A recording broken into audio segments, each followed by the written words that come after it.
Welcome to the Deep Dive. We're here to help you get a quick, yet really thorough grasp on complex global events. Especially the kind of events that have big implications, maybe for exams like the UPSC Civil Services. Exactly.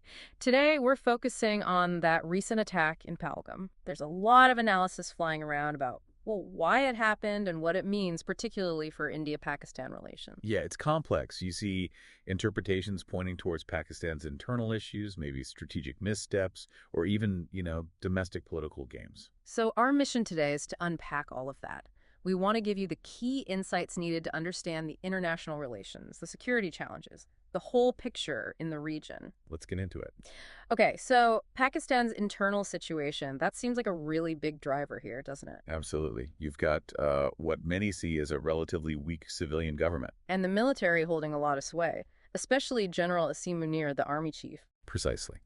Sources suggest he's got a very firm grip on national security policy, particularly anything involving India.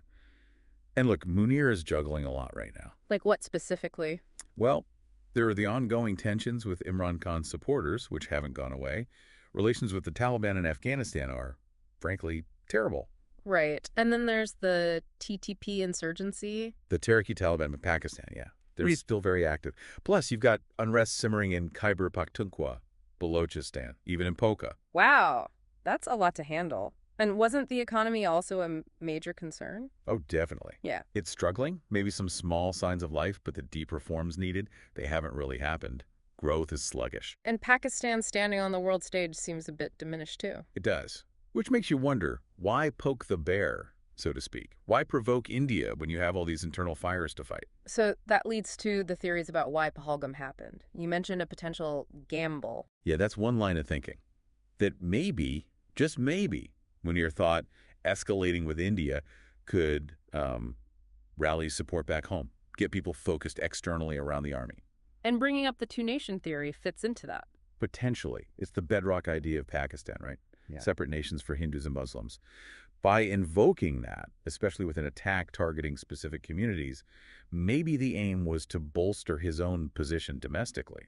Using an external threat to manage internal pressure. Exactly. The weak economy, the TTP, the political instability, it creates this environment where a big, dramatic event like Pahalgam might seem like a risky but tempting way for the military to reassert itself. Let's quickly touch on that two-nation theory. It's foundational to Pakistan going back to partition. Why is Munir bringing it up now seen as so significant?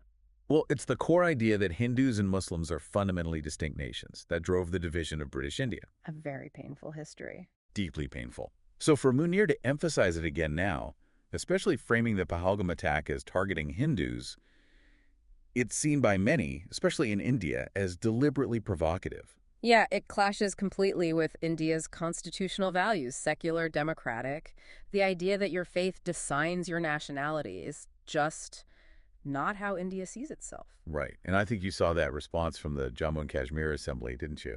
Passing that resolution reaffirming secularism right after the attack. I did see that, yeah. It shows how sensitive that nerve is. Plus, Pakistan has its own internal ethnic and theological divisions. Stirring that particular pot could easily backfire internally, too. Okay, so beyond the domestic angle in Pakistan, what about wider strategic goals? Could there be more to Munir's calculation? There could be. Some analysts raise darker possibilities, like maybe the goal was actually to spark communal violence inside India, to weaken the country from within. That's a disturbing thought. It is. Another theory is about playing the nuclear card, indirectly. Raise tensions high enough, hint at escalation. To force international intervention. Exactly. Get the world involved, maybe prevent a strong Indian military response, and perhaps pressure India into talks or concessions on Kashmir. So for India, the immediate challenge seems to be not playing into that. Staying united internally is key. Absolutely paramount. Defeating that strategy means preventing internal destabilization, and alongside that, controlling the narrative internationally. Making sure the world sees it clearly as Pakistan-sponsored terror. Precisely. Gaining international understanding, maybe neutrality, or even support for whatever response India deems necessary. And the global context has shifted, hasn't it? The India-U.S. relationship seems much closer. It certainly does. Pakistan's strategic value to Washington, well, it's not what it was during the Afghanistan war years. The U.S. seems more aligned with India's concerns on cross-border terror now. What about the Middle East? Countries like the UAE, Saudi Arabia, historically close to Pakistan. Their ties with India have grown significantly stronger too, economically and strategically. They're Yeah. less likely now to just automatically side with Pakistan, especially on issues of terrorism. And China, Pakistan's all-weather friend. That's always a complex one. China offers diplomatic cover, sure, maybe at the UN, but they also call for restraint. Would they risk their improving ties with India for this? It's unclear. Probably not significantly. Meanwhile, India's been developing its own toolkit, right? This idea of coercive diplomacy. Yes, using tools beyond direct military action, economic pressure, diplomatic isolation, leveraging that international sensitivity around nuclear states, trying to change Pakistan's calculus without a full-blown conflict. But there's a feeling that this cycle needs to be broken, isn't there? Attack, response, international calls for calm, temporary quiet, then another attack. That's the long-term challenge. How do you change the fundamental rules of the game, the ones set when Pakistan got nuclear weapons? Ultimately, many believe real change has to come from within Pakistan itself. It's interesting, when you look at how India has handled proxy wars compared to others, there was a comparison made to the U.S. in Vietnam. Right, highlighting the need to understand the human terrain, as it was put, not just military tactics. So if we look at India's long-term strategy in places like Kashmir, what are the key elements? Our sources seem to point to a kind of three-pillar approach. Yeah, it's quite insightful. The first pillar is specialization, moving security forces towards more intelligence-led, targeted operations. Like the Rashtriya rifles, or the NIA focusing on terror financing. Exactly.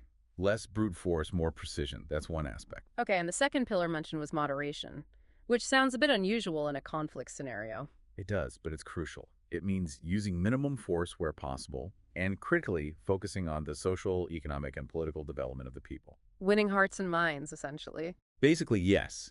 Contrast that with maybe the U.S. approach in Vietnam. Think about things like surrenders happening at Hazrat Bal or high voter turnouts in Kashmir elections despite threats. It builds legitimacy, reduces the pool for recruitment. Addressing grievances, development projects, they undermine the appeal of separatism. That makes sense. And the third pillar? Democracy. Yeah. The constant involvement of the political process, civil society, bureaucrats alongside the military. Keeping civilian oversight. Absolutely. That constant push for elections, having civilian administrators involved in decisions. It's a stark contrast, isn't it, to Pakistan's history, where prime ministers rarely complete their terms. A huge difference. So connecting this back to Pahalgam, could this attack be a sign that Pakistan's deep state feels India's long-term strategy is actually working? That's a strong possibility. Maybe frustration over things like the abrogation of Article 370, India's cross-border strikes, the big infrastructure projects boosting connectivity, economic pressure, even the global shift against radical Islamism, and India's growing autonomy on the world stage. Like they're losing ground. Potentially, yes. There's that quote from Makbul Bhatt, the Kashmiri separatist leader, about rulers waging war against their own people, eventually losing.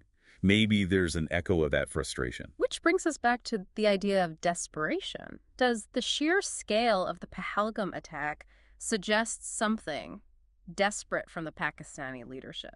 It's certainly an argument being made that this wasn't just routine infiltration. It was something bigger, maybe designed to shock Pakistanis themselves. No. Perhaps to remind ordinary people, look, India is the threat. You need the army to protect you, especially if there's growing discontent within Pakistan about the military's dominance. And the economy plays into this again. Massively. The economy is in dire straits. Foreign investment, even from China and the Gulf, has reportedly dwindled.